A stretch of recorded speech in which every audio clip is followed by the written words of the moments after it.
ভালোবাসি, আমি অ্যাকসেপ্ট করলাম। তুমি একটা লোককে তুমি অন্ধকারে ভরে রাখতে পারো, বাড়িতে ভরে রাখতে পারো, এতগুলো লোককে তুমি ভরে রাখতে পারো না, ভরে রাখতে পারো না। আমি এসছি এখানে মানুষের সেবা করার জন্য, মানুষের উন্নয়ন করার জন্য। আসুন আমার মূল স্রোতে এসে কাকে ভয় দেখাচ্ছ ভাই? আরে ভয়কে জয় করে এখানে এসছি। তৃণমূল কংগ্রেসের নেত্রী মমতা ব্যানার্জি, আমাদের নেতা অভিষেক ব্যানার্জি লড়াই সংগ্রাম করে তৃণমূল দলটা তৈরি করেছে, তারই আমরা সৈনিক। আমরা ভয়কে জয় করে এসছি। কাকে ভয় দেখাচ্ছ? 1.5 ঘন্টার মধ্যে হাজার হাজার লোকের সমাগম। আমি আপনাদের তহে দিল সে শুকরিয়া আদা করতে হ্যাঁ। আপনাদের এই উপস্থিতি ঐতিহাসিক উপস্থিতি আমি ভুলব না। গাজীনগর মানুষকে আমি আপদে বিপদে আমার সর্বস্ব লুটিয়ে দিয়ে আপনাদের পাশে থাকবো, সর্বস্ব লুটিয়ে দিয়ে।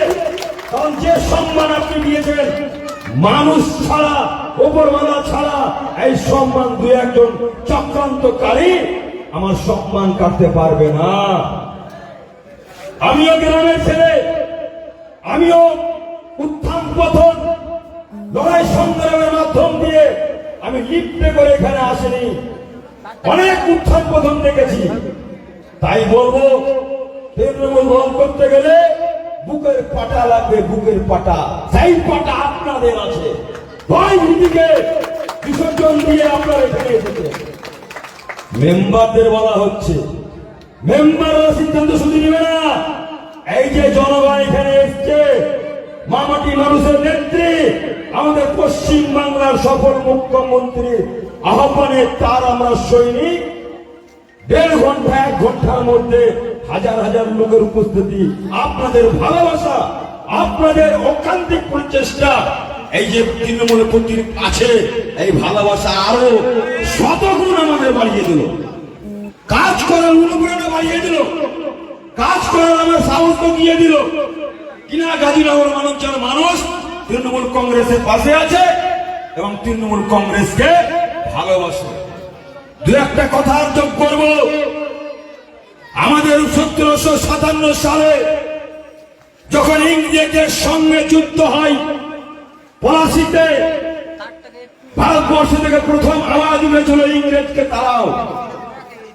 তার সেনাপতি গাদ্দারি করেছিল, তার নাম ছিল মীর কাসেম সাহেব। তারপরে মীর জাফর নামটা হলো মীর জাফর খান সাহেব, এরকম একটা নাম ছিল। সেই 1757 সালে তারপর থেকে মুসলিম ভাই বোনেরা, বাপেরা কাহুর নাম মীর জাফর রাখে না। দেখেন 1757 সালের পরে মীর জাফর কাহুর নাম বলে না। কেউ যদি গাদ্দারি করে, বেঈমানি করে, তাহলে আমরা কি বলি? সালা মীর জাফরই করলো আমাদের সঙ্গে, বেঈমানি করলো। হিন্দু মা বোনদের বলছি, আর একটা মীর জাফর পশ্চিম বাংলাতে আছে, তার নাম আছে সুগন্ধি অধিকারী। আমি বলবো আপনাদের ছেলে মেয়েকে সুশিক্ষিত করুন, লেখাপড়া করে, কিন্তু শুভেন্দু অধিকারী নাম রাখবেন না। ও একটা গাদ্দার। পশ্চিম বাংলাতে যদি মাথা তুলে বাঁচতে হয়, মান সম্মানের সাথে বাঁচতে হয়, উভয় সম্প্রদায়ের মানুষ, আমরা পুজোতে যাব, আমরা ঈদে যাব, আমরা কুরবানিতে যাব, আমাদের মসজিদে আজান হবে, আমাদের মন্দিরে ঘন্টা বাজবে। কোন হিন্দু ভাই মারা যাবে যুদ্ধে যাব, কোন মুসলিম ভাই মারা যাবে আমরা কবরস্থানে মাটি দিতে যাব। এটাই আমাদের সম্প্রীতি, এটাই আমাদের কৃষ্টি কালচার। নরেন্দ্র মোদী কি বলছে এর মাধ্যমে? আমার বাপ দাদার খানদানের গোষ্ঠীর আমাকে কাগজ নিয়ে আসতে বলছে। আবার কি বলছে? পাকিস্তান থেকে, আফগানিস্তান থেকে, শ্রীলঙ্কা থেকে, বাংলাদেশ থেকে। আজকাল ডেটেও যদি লোক চলে আসে মুসলিম ছাড়া, তাহলে নাগরিকত্ব দেওয়া হবে। আমার পূর্বপুরুষ এখানে বসবাস করেছে, আমার 14 গোষ্ঠী এখানে বসবাস করেছে। আসামের মতো প্রত্যেকটা জায়গাতে ডিটেনশন ক্যাম্প তৈরি করতে বলেছে। তোমার বাপের জমিদারি, তোমার বাপের জমিদারি তুমি বলবে আর আমরা কাগজ দেখাবো। তাই একটা কথা আমাদের রাখেন, বিজেপি মুক্ত পশ্চিম বাংলা চাই। বিজেপি মুক্ত পশ্চিম বাংলা না করলে হিন্দুকেও শান্তিতে থাকতে পারবে না, মুসলিম সম্প্রদায়ের মানুষও শান্তিতে থাকতে পারবে না। এরা যা উঁচা নিচা সাঁওতাল আদিবাসী পিছিয়ে পড়া, আপনাকে ভালো মন্দিরে ঢুকতে দিবে না। দুধ দিয়ে না হাত ধোয়া করাও, জল দিয়ে ধোয়াও। এরা না হিন্দু না মুসলিম, এরা মানব জাতির শত্রু, মানব জাতির শত্রু। আসুন আমরা ঐক্য, সম্প্রীতি, ভালোবাসা, সৌহার্দ্য আমরা বজায় রেখে আগামী 2026 সালে আপনি ভাববেন আমি তো বিজেপিকে ভোটটা দিলাম না, আমি সিপিএম কে ভোটটা দিলাম। আমি তো বিজেপিকে ভোটটা দিলাম না, আমি কংগ্রেসকে ভোটটা দিলাম। আর কিছু দাড়ি আর টুপি রেখে দিলাম, আইএসএফ করে নিলাম, আমি তো মুসলিম ঘনিষ্ঠ লোককে ভোট দিলাম। সবগুলো কিন্তু গোটা। আপনি সিপিএম কে ভোট দিবেন, আপনি বিজেপির হাত শক্ত করছেন। আপনি কংগ্রেসকে ভোট দিবেন, আপনি বিজেপির হাতকে শক্ত করছেন। আপনি এসআইএফ কে ভোট দিবেন, আপনি বিজেপির হাতকে শক্ত করছেন। কেন ভাই? কারণ এখানে লড়াইটা হচ্ছে বিজেপি বনাম তৃণমূল, তৃণমূল বনাম বিজেপি। তার মাঝে কিছু নাই, শূন্য হাতে, শূন্য হাতে রাজ্য দখল করতে পারবে, সরকার গঠন করতে পারবে। তাহলে আপনার মূল্যবান ভোট 5 বছরের জন্য আপনি কেন আপনার ভোটটাকে পানিতে ফেলবেন, নষ্ট করবেন?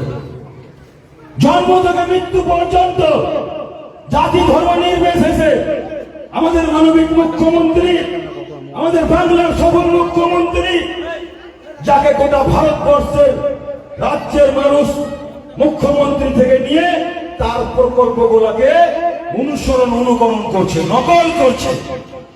আজকে ভাবতে পারেন প্রত্যেকটা বুথে বুথে 10 লক্ষ টাকা করে বরাদ্দ করেছে।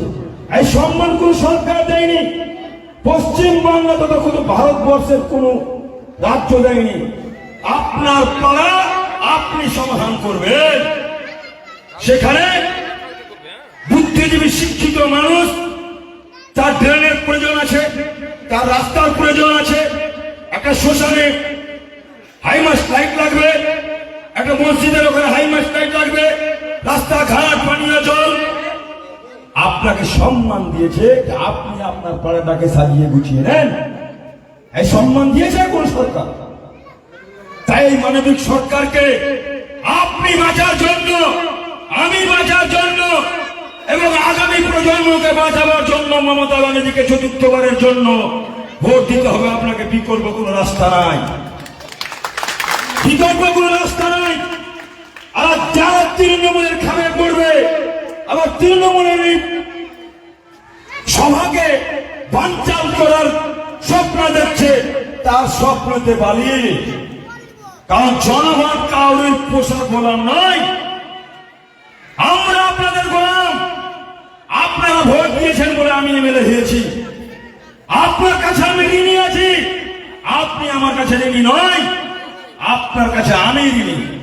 এই ঋণটা আমি শোধ করবো উন্নয়নের মধ্য দিয়ে, কাজের মধ্য দিয়ে, মানুষের আপদে বিপদে থেকে। আমি ঝগড়া লাগাই না, আমি মাফিয়া নই, আমি জমি মাফিয়া নই, আমি দুষ্কৃতী নই। আমার একটা পরিচিতি আছে, আমার বংশের, আমার খানদানের কাউসার আলী সাহেব জেলা পরিষদের মেম্বার ছিল, তার ভাই আমি। আমার রেপুটেশন নিয়ে নেবেন এই লোকটা কি ধরনের ব্যবসা বাণিজ্য করে মানুষের সেবায় নিযুক্ত হয়ে নিজের জীবন